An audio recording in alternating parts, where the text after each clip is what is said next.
Hello everyone, welcome back to my channel. My name is Lara, or Lara Likes Mascara if it is your first time here. Today I am doing a video that I've been quite excited about. It is the Content Creator Confessions tag. It was created by Kate the Great Beauty and Sarah from Better Off Red. I actually wasn't familiar with either of them before this tag came onto my feed. I watched Sarah Rose and she filmed this video, and as soon as the video popped up in my subscriptions tab, I was like, I am simultaneously very excited to watch this video and also very excited to film it myself, because this covers so many topics that I love thinking and talking about here on my channel. But also I was really interested to hear how Sarah would approach all of these topics, because I feel like we have quite a bit of overlap in the way we think about the beauty space here on YouTube, or the influencer space, which we will get into. Shauna Rapari also filmed this video, and hers was super interesting as well. Both of them, their videos were quite long. I think Shauna was like an hour long. I do not anticipate this being that long, but I guess we'll see. You know how long this video is before I currently do. I recognize that I am quite late on this video, but this is actually the first opportunity I've had to sit down and film in over a month now. I think I last filmed at the beginning of April, and now it is May 16th. Sarah's video came out on April 28th, and I think Shauna's came out a couple days or a week after that, but this is the first time I'm filming, so apologies for the lateness, but I still hope you enjoy. We're going to cover some shady brands, juicy topics, payments, sponsorships, all that sort of stuff. So let's just get into it. If you have watched my videos before, you can probably anticipate my thoughts around a lot of these topics, but if not, welcome. I hope you enjoy. Okay, so I'm just going to read through the questions and tell you what I think about them. So the first question is, how do you feel about the term influencer, and do you feel that you are one? This one's kind of complicated because Hank Green, who is one half of Vlogbrothers, he's also an author, creator of SciShow. I've been watching him for a long time. He's talked about this a little bit, because influencer isn't exactly an accurate term for what people like me do. Influencing is kind of the end result. It's not the job itself. The job itself is creating content, creating whatever it is. YouTube videos, TikToks, Instagram posts. I don't have TikTok. I do have an Instagram, but I consider my primary space to be YouTube. So I create content on YouTube. Yes, I suppose that qualifies me as an influencer, but that's not what I do. That's not the job. So yeah, I guess I would accept the term influencer, but I think that's just one part of what I do. But of course, like, I do want to influence people. I want to influence people to make better decisions, better choices around their makeup consumption. I have been on a no-buy for a long time, and I want to encourage others to go on makeup no-buys or low-buys, or at least think more critically about their makeup collection and the way that they are shopping or using makeup. So yes, I want to influence people to do that, but in order to influence them, I am creating content around it, and then what ends up happening is me influencing them, if that makes sense. I do think influencer, like, I think of it more as a term to be applied to someone with a larger platform. I would be considered like a micro influencer, I think, because I have under 10,000 subscribers. It's tough to think of myself as an influencer because I don't feel like I have a very large audience, which isn't to diminish those who are watching my videos at all. I'm so appreciative of all of you. But I just think the term applies better to someone who has more influence. And I guess I'm thinking comparatively, so I feel like I don't have very much influence. Maybe I do. I'm kind of rambling here. I would accept the term influencer, I just don't think it's necessarily the most accurate term. So question number 2 is, how did you decide to become a content creator? This was a decision that I made a long time ago, actually. Pretty much as soon as I started watching videos on beauty YouTube, I wanted to make videos myself. I just thought it was so fun, and I did actually make a couple of videos with my friend Emily back when we were both in like grade 11 or something. We just made them like on our laptop webcams. I think we did one together. I'd completely forgotten about this until somehow, I was going through my subscriptions or something, and I came across the channel that I had made, which I was subscribed to, like on my current channel. And I was like, oh my god, I completely forgot I did this. So I watched the video. It was, you know, it had like no views, obviously. And I actually did an elf haul, and that was kind of fun. I feel like that got some views. I did an American Eagle haul. So yeah, basically I wanted to participate in what I was viewing. Like I wanted to be an active participant in it. And to me, I saw that as like also making videos myself and not just watching people and commenting, but creating my own videos. So I sort of had phases. I made that channel with my friend Emily in high school, and then I tried to create my own channel in 2015, summer of 2015. I made a couple of videos. You know, I wasn't trying super hard. I didn't really know what I was doing, so they didn't do super well. And that channel is actually the one that I'm currently using now, but I ended up reviving it in 2019. So this channel was created in 2015, but then I didn't start doing videos around this no-buy until 2019. So I've been making videos for a long time. I don't know what the why was that I started creating videos, but I guess I just always wanted to share. I saw other people doing it and I wanted to do the same. But obviously back then in 2015, I never really found my niche with videos, and I didn't stick with it very long. I would just sort of make a video here or there about clothing or about makeup. Because I was making videos on a lot of different topics, obviously I didn't really find a niche, and so I didn't gain an audience. It wasn't until I started making videos about no-buys and project panning, conscious consumerism, that I really found my niche here on YouTube. So in a way, I'm kind of glad that it took this long, because I think the stuff I'm making videos about now just makes sense for me. The third question is, what is your experience with knowing other content creators in life, good or bad? So I've only met one other content. Actually, that's not true. I've met two. So I met Jackie Wires, who is a Canadian YouTuber. She does videos about fashion and makeup, like the stuff I'm interested in. Back in 2018 or 2019. I think 2018. I just met her at this Revlon event. They had like a pop-up and I wanted to meet her, so I went, and it was lovely. Like she's a super lovely person. She actually followed me on Instagram, so occasionally she likes my posts, but I don't think that that's what the question is asking. She doesn't know that I create content. She follows my like regular Instagram account, not my makeup account. And then Shauna Rapari, who I met because we connected. We make similar content on YouTube. We met in person, which was lovely. That was like back in November, but we've been making plans to see each other again soon. We're gonna go thrifting. It's been great. Like I hope that if I ever meet other people in person, it will be just the same, because it was weird in that like we knew each other from the internet, not from real life, but it wasn't weird to talk to her, if that makes sense. I would love to meet other content creators.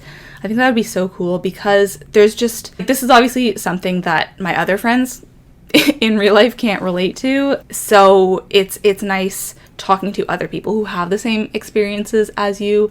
I would love to meet Sarah Rose. I've been watching her for quite a few years, and I've just always felt like we would get along really well. Who knows if that's actually true? But most of the people who I watch on YouTube, I would like to be friends with. Like I watch them because I like them as people, but some people I feel like I would get along with better than others. But yeah, I haven't actually connected with too many of them.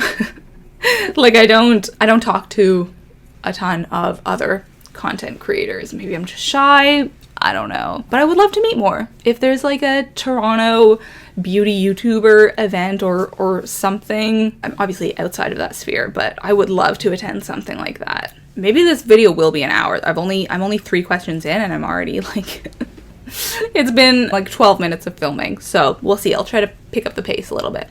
Question 4, do you accept sponsorships, and how do you feel about them?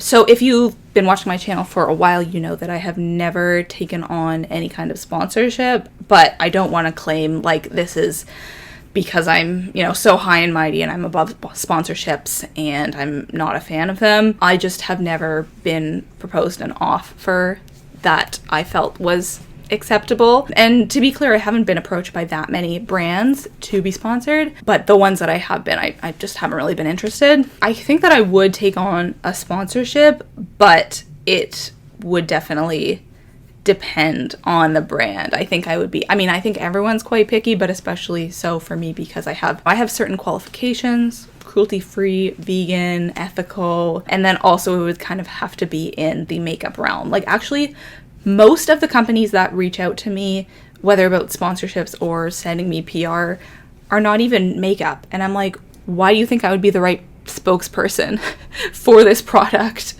I don't really understand that. Shauna was talking about Bleem, or like Blam, which is basically this company that it like removes hair. It's like a depilator. And I'm like, okay, I guess that's like personal care cosmetics, but like, really? Like, I don't really see there being a huge overlap. Anyways, yes, I do think I would accept a sponsorship, but I would be very picky about it. And I also just like overall have an issue with the amount of consumption that goes on in the beauty space. So even saying that it would make more sense if it was a makeup brand that approached me, I wouldn't necessarily accept that, because I don't necessarily want to encourage people to purchase more makeup products. I think we have enough. I think more people should be on no buys, and that is not what makeup companies want to hear, right? Like, I just don't know that I would be able to put my whole heart into selling a product when I think we should be consuming less. So I don't know. I think the company would have to really be doing something different in order for me to get behind it, which kind of sucks for me, because like I would love to be sponsored by like Irma Decay or Charlotte Tilbury or something. Like, honestly, maybe I would make an exception for Charlotte Tilbury. I know they're not like the best company, but I'm just obsessed with them from a purely aesthetic standpoint. All of their models just always look so fabulous. I'm like, I want to be her, you know, which is just effective advertising. So yeah, long story long, I understand the need for sponsorships in the makeup space. At least small influencers cannot make a living just from ad revenue, so they need to take on sponsorship. But at the same time, I'm not necessarily a fan of the way that these sponsorships encourage creators to encourage overconsumption. Which I think you get me if you watch my videos. So I would accept a sponsorship with a lot of caveats. Number 5, have you had an experience with a brand that left a bad taste in your mouth? Okay, if you haven't watched Shauna's video, go watch it now, because the brand I've had the worst experience with is also the brand that she had the worst experience with, and it wasn't even that bad for me. They sent me like a million emails, and I responded once. Just to be clear, this brand is Lily Silk. She named them, so it's kind of obvious, but they create like silk clothing, silk pillowcases. I'm vegan, so obviously I do not like purchase new silk items. This is probably not like popular knowledge, but the way that you create silk is through silkworms, and they're basically burned alive, so not great. So obviously I would not be promoting a brand that creates silk. So I tried to make that clear in an email in the most obvious way possible. Anyways, and then after I sent that email basically saying no, they responded not understanding that I had said no. And then a little bit after that, someone else sent me an email, and I was like, do you guys not communicate here? Shauna had an even worse experience with them.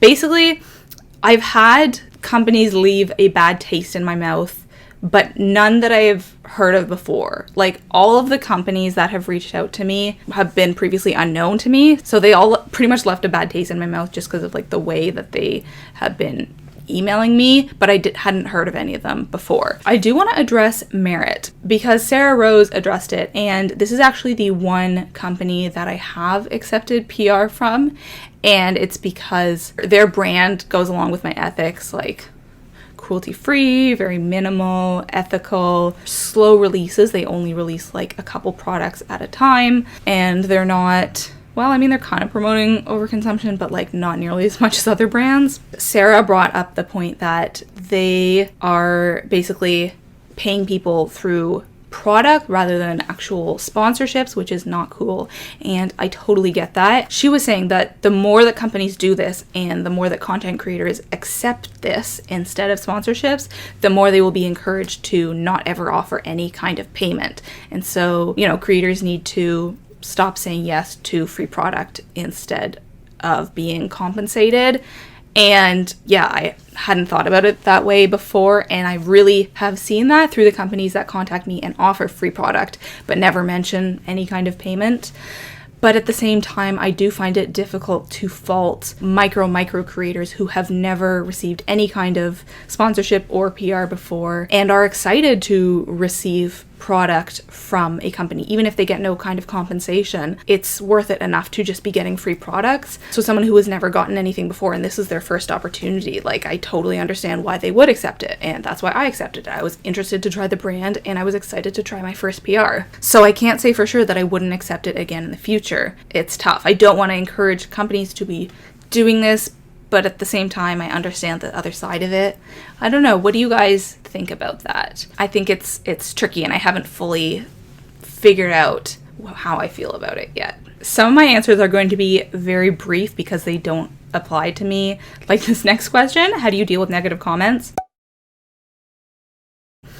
I don't get any. Like, I literally don't get negative comments. I don't think this is just because I'm like super lucky or something. Again, I have a very, very small platform. I would say I get on average 30 comments per video, and half of those are mine, like responding to people. So let's say I'm getting like 10 to 15 comments per video. Like, the likelihood of one of those being mean is just like pretty low. The bigger platform you have, I can totally understand that the more hate you would get, but I just really, I mean, I'm also lucky. Like, I just haven't gotten negative comments. I think I got one time. I did a video in response to the sort of Black Lives Matter resurgence after George Floyd was murdered. A lot of beauty YouTubers were sort of saying, you know, I stand against racism. I am committing myself to anti-racist practices, etc., etc. So I did a video like that. Now looking back, I mean, it was, my video was a little bit shallow, I think. But anyway, someone said something negative about Black Lives Matter on that video. So I just deleted it because I was like, what am I supposed to, I have no time or patience for you. But that was literally the only negative comment I've gotten. So thank you. You all are so lovely. The next question is, what is your biggest pet peeve when it comes to comments? Okay. So again, I don't get like, I'm not overwhelmed by comments. So I read all comments. I try to respond to pretty much all of them. But sometimes what will happen is like 5 people will say the same things in my comment. Let's say I'm like, oh, I have this loose powder and I need to figure out what to do with it. 5 people will say, oh, you should repress it using, what is that product? People recommend this product a lot. I will insert it here, but it basically, like, instead of rubbing alcohol, it's like a better product to solve shattered powder products. And like, do people not read other people's comments? Like, if I'm commenting on a video, I always go in and read what other people are saying. So I just cannot fathom that some people are watching a video, pause, go down, and just like type in a response, not seeing if other people have said the same thing. Like, I appreciate the extra comments. If it's 5 people saying it, then that's 5 comments. But I'm like, and then I'm like, how do I respond to all these comments? Do I respond the same way? I don't know. So that more like baffles me than annoys me. I'm just like, what? Who? You don't read the other comments? Do you guys do that? Do you not read other people's comments? Okay, what is your favorite part of being a content creator? This was kind of weird to come up with, but I think it's that I love sharing my opinion, like, or I just generally love sharing. I love talking to the camera and like saying my thoughts.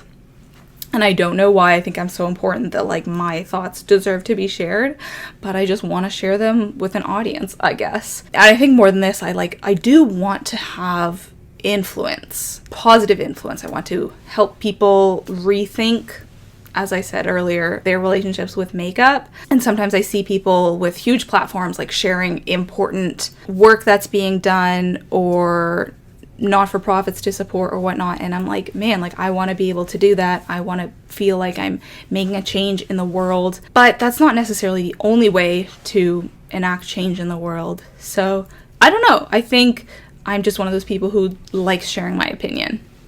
I like being able to do that. And when I get something new, like new secondhand, I like sharing it on my Instagram or my YouTube page. I don't know why.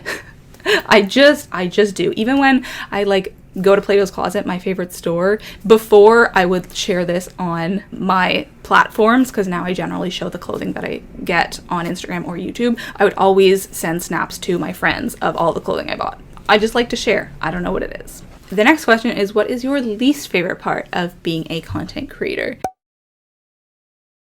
It's when you're content doesn't perform as well as you were anticipating, or just not well at all. YouTube, the way that it's structured is like it tells you how your video did compared to your previous 9 videos.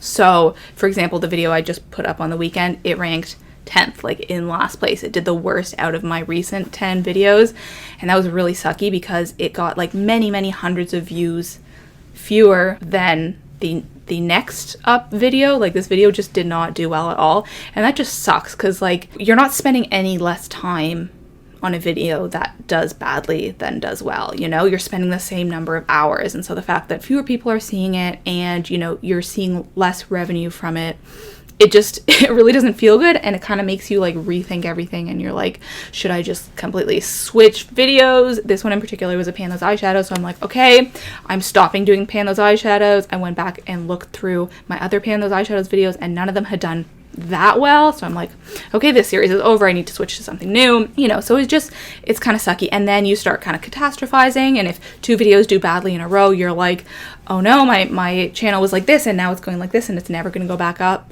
So yeah, that would be my least favorite part. The next question, this is a short one as well. Do you edit your own content? And if so, do you enjoy it? Yes, I am definitely not at the point where it makes sense for someone else to be editing my work, and I just don't know if that would ever make sense. Like the amount of time that I would have to spend, Sarah Rose talked about this as well, preparing the content and then sending it to someone else with notes and everything. It would not be worth it. And I do enjoy it. I enjoy it for the first hour or 2 of editing, and I would say each video takes about maybe 4 hours to edit, depending on the length. And yeah, by the last hour I'm just like, okay, like I'm ready for it to be done. I like how I completely missed one of the questions somehow. When I was going back and editing, I was like, wait a second, I did not even address that question. Anyways, the next question is basically around privacy and like, where do I draw the line with, you know, keeping secrecy or privacy? And strangely enough, I don't think I've actually, like, I don't think about this too much because I haven't ever like come up against that line. It's not like someone has ever asked me a question in like a Q&A or something and I've been like, oh, I don't feel comfortable answering that. Like I don't yet know where my comfort is in terms of privacy, so I don't really know how to address this. I do, like, I have an Instagram, and I also link my personal Instagram always. Like, if you want to follow me on there, you can do that as well. So I feel like I'm not super private. At some point I may decide to like not make my personal Instagram public, but for now I don't have a problem with it, and my channel is, you know, fairly small. Of course, it would probably be different if I wasn't a micro-influencer. My partner has been on my channel before. He doesn't have an issue with that. I haven't included any friends on my channel, and actually when I have included like pictures of friends, sometimes I'll include, for whatever reason, if I'm showing like my hair or makeup look or something and there's like a friend in a picture with me, I'll usually like cover their face just because I don't know how they would feel about it, and sometimes I just don't feel like asking if they're okay with it. Anyways, at some point in the future, I may have friends on my channel, but I just haven't yet.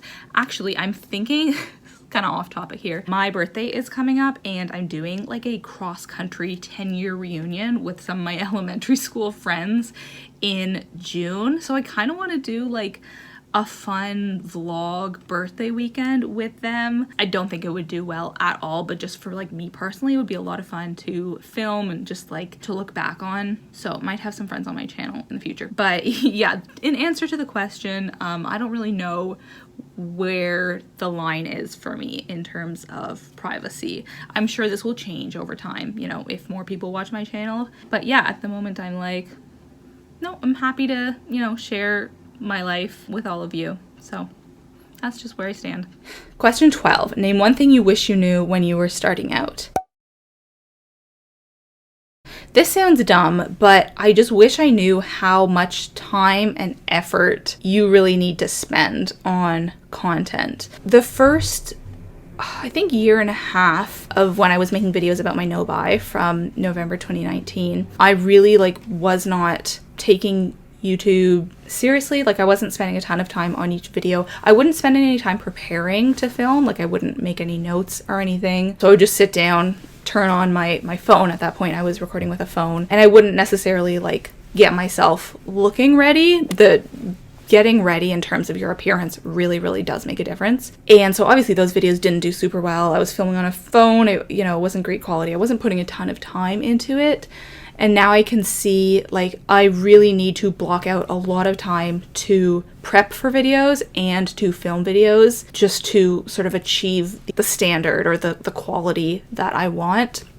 So it used to be like, okay, filming a video takes like 20 minutes. Let's say it's like an 11-minute video, it'll take 20 minutes to film. Now I need to block out at least an hour for filming, usually an hour before that to, get ready, prep notes and everything. And then I also need to plan time to film B-roll, to create the thumbnails. All of this takes a lot more time than I anticipated before, but now I plan for it because it really does make a huge difference. And honestly, I think I could spend more time on B-roll. My B-roll is not great. My thumbnails I'm pretty happy with, but my B-roll, I should probably be filming with this camera rather than a phone, which is what I'm currently doing. Anyways, yeah, I do find that just the better quality your videos are, really the better they do. Like, I knew that before theoretically, but I just didn't really put it into practice. Content creation takes a lot of time. Like, it's really, a video is really a full day or more than a full day's work, if you include editing and making the thumbnail and everything like that. I've already been recording for over half an hour, so this is probably going to be a pretty long video. But the next question 13, is there any change you'd like to make to your content in the future?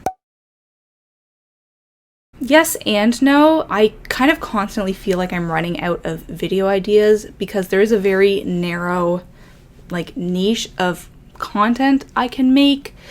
I feel like even people like Sarah Rose and Kelly Gooch, who still have like niche channels or subject matter, they still can pretty much do anything beauty related and that will please their main audience. But with me, it really has to be about no buys or project pans or it's not going to do well. So I would love to create other content, but I just know that that's not what my core audience wants. Even Pan Those Eyeshadows, which is like about panning. Like, that is panning content that's about using up your collection. Those videos do not do well for me. I just need to brainstorm videos that will do well in the niche I am in. I want to do videos that aren't in this niche, but I'm not willing to give up the kind of viewership that means. I'm kind of inspired by Shauna Rapari because we have similar content, but she's a lot more bold with her choices, I think. She's fine with making content that isn't just about no buys, even if it doesn't necessarily perform quite as well as her core content. But I'm kind of worried about doing that. I love books. In every video at the very end, I talk about a book that I've been reading lately. So it'd be really cool to do book related content, but I don't think I would, I don't have time to have a second channel just about books, and it also wouldn't make sense to do book content on this channel. So all this to say, I don't know. I don't know if I want to change the kind of content that I make in the future. The next question is, what company or collab is your dream? Interestingly, the main company that I thought of is Pacifica because I love Pacifica. I think they're the company that I have and use the most, or at least that I purchase the most from, because obviously I have a ton of makeup. I own a ton of like e.l.f. stuff, even MAC stuff, Maybelline, but that's all been purchased a while ago and I wouldn't necessarily repurchase stuff from them. Well, I don't need to repurchase makeup anytime soon, whereas skincare you kind of need to replenish regularly. And I just love the vibes of Pacifica. They do a lot of sponsorships. I love all the products that I've tried from them and I would happily repurchase myself, and I have. They're cruelty-free, vegan. In terms of makeup, there are some companies that I really, really admire and I feel like my values line up with theirs, such as Minori and Salt New York. However, I've never tried either of those brands, so I don't know if it necessarily makes sense for me to be dreaming of a sponsorship or collaboration with them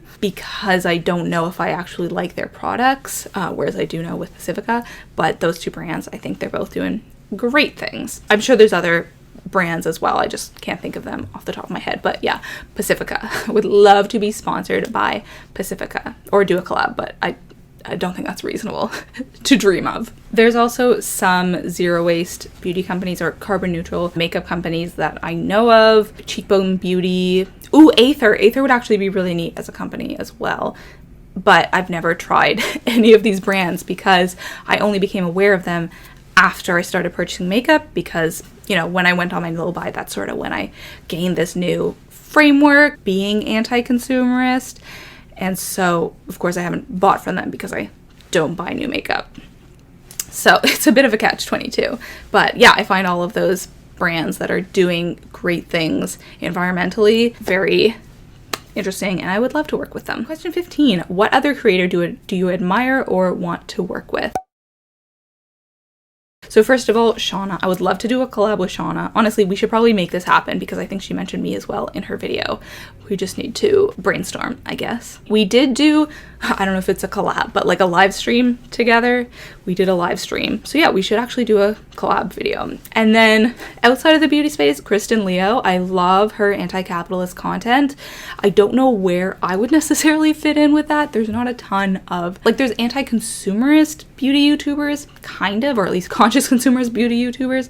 There's not really anti-capitalist beauty YouTubers. Kristen Leo, I love all of her content. I just don't know what kind of content we would make together. She's not super into makeup, but I will link her here because she has fantastic content. Her recent video about the Met Gala and celebrities, oof, so good. The second last question is, what kind of content do you hate? You might assume that I hate haul videos, and that's not true. I actually love watching hauls, even if I hate the kind of consumerism that they feed into. I find it super enjoyable. Even clothing hauls, like when a Zara fashion haul shows up as like a reel on my Instagram from someone who I like don't follow, I love watching them. I just love hauls, whether it be clothing or makeup. It's a bit ironic, but I just find them super satisfying. I also love watching people put on makeup, but that's not really a popular video anymore, unfortunately. I don't know if I hate it, but I don't generally watch product recommendation videos, specifically sale videos. So like Sephora VIB sale recommendation or Ulta 21 Days of Beauty sale. I generally avoid those videos because I don't buy makeup anyway, so what's the point in me watching those and feeding into, you know, those creators thinking that there is such a demand for those videos, which of course there are. And I acknowledge that it's helpful to get recommendations from influencers, from content creators, but I don't really want to necessarily be a part of that, even though I do give recommendations sometimes. So anyways, it's tricky. It's a complex thing. And the last question is, have you ever had to deal with cancel culture? And if so, how? I do not have enough of an audience to have had to deal with that, which is very lucky. That is one of the good things of being a micro-influencer, that you don't have to deal with hate, as I mentioned earlier, or you don't have to deal with that much hate generally. I think that's all I have to say about that. Cancel culture is also its own topic, very complex and nuanced, and that could be a whole video, so I'm not going to go into that today. But that is it for today's video. Thank you so much for watching. I'm very curious to hear your thoughts down below. I'm also curious to see if this video will do well or not.